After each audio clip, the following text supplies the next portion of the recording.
રાજકોટના મુંજકા ગામમાં લાંબા સમયથી વરસાદ ખેંચાતા ખેડૂતોમાં ભયનો માહોલ જોવા મળી રહ્યો છે. ગામના ખેડૂત સાગર જાદવે 15 વીઘામાં 32 નંબર મગફળીનું વાવેતર કર્યું છે, પરંતુ પાણીની અછતને કારણે પાક નિષ્ફળ જવાની ભીતિ સેવાઈ રહી છે.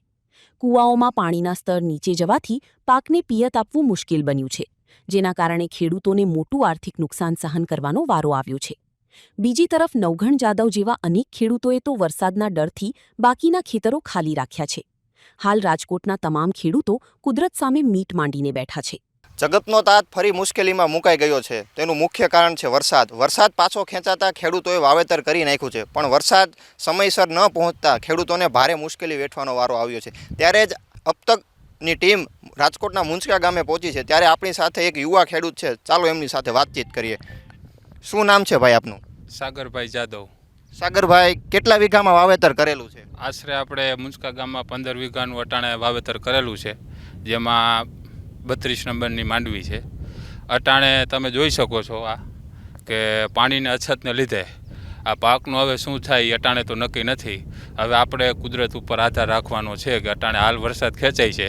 હવે આ શું પાક અટાણે કઈ રીતના થાય એ તો હવે આમાં કંઈ નક્કી નથી. અટાણે શું વાવેલું છે મુખ્યત્વે પાકમાં? મગફળી છે, બીટી 32. હા. અત્યારે અંદાજે કૂવામાં કેટલા દિવસ હાલે એટલું પાણી છે? જો આમ તમને કહું તો કૂવામાં પાણી સતત હાલ્યા રાખે એવી પરિસ્થિતિ નથી. જો લાઇટ સરકાર આપે તો બોરના મોટરથી આપણે કૂવામાં 2-4 કલાકે જે 5-6 કલાક લાઇટ આવે એ ઉલારે પાણી ભેગું થાય કૂવામાં, ને કૂવામાંથી પછી આપણે મોલને પાઈ શકીએ એવી પરિસ્થિતિ છે. જો હજુ વરસાદ પાછો ખેંચાશે તો કેટલું નુકસાની જવાનો ભય તમને છે? અટાણે પૂરેપૂરી બધા ખેડૂત, રાજકોટના તમામ ખેડૂતો ને પૂરેપૂરો ભય છે કે આમાં પાક નિષ્ફળ જાય એવી શક્યતા છે. તમે કેટલા હજારનું વાવેતર કરેલું અત્યારે? આ અંદાજો મારી તો 15 વીઘાનું વાવેતર છે, તો મારી દ્રષ્ટિએ 50-60 હજાર રૂપિયા તો હશે જ. નવગણભાઈ, આ ખેતર ખાલી છે અત્યારે, એનું કારણ શું છે? ચોમાસું આવી ગયું છે તો આ ખેતર હજી ખાલી છે, એનું કારણ શું છે? એનું કારણ તો એક જ છે, આખી દુનિયાને ખબર છે વરસાદ હજી આવ્યો નથી. વરસાદનું આવવાને કારણે બધુંય ખાલી પડ્યું. તો હજી વરસાદ મોડો પડ્યો તો આમાં બધાયને નુકસાની છે. ખેડૂતને નુકસાની એટલે દુનિયાને નુકસાની. તમારે કેટલી નુકસાની જવાનો ડર છે?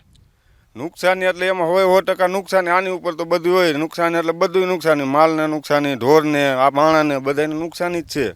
પાણી ન થાય તો ઘાસચારો ન થાય, એ ન થાય તો ઢોર શું ખાય, માણા શું ખાય. અત્યારે કૂવામાં કેટલું પાણી, કેટલા દિવસ ચાલે એટલું પાણી છે કૂવામાં સ્ટોરેજ? કૂવામાં સ્ટોરેજનું એમ કંઈ ન કે હાલી જાય તો 10-15 દી હાલી જાય, ન હાલે તો કાલે બંધ થઈ જાય. આખા ખેતર બધા કોરા પડ્યા છે. આ એક ખેતરમાં થાય એટલું છે. હવે એમાં જો વરસાદ ન આવે તો એ સુકાઈ જવાની બીક છે. ક્યારે સુકાઈ જાય એનું નક્કી નથી. નદીનું પાણી ગંધારું હોય, એને જો એક ધારું એનું પાયા રાખી તો એવું બધું મોલ થાય એવું દેખાતું નથી. જો વરસાદની આવીને આવી સ્થિતિ રહી તો ખેડૂતોને રોવાનો વારો આવશે. કેમેરામેન વિજય મકવાણા સાથે અભય મહેતા, અબતક.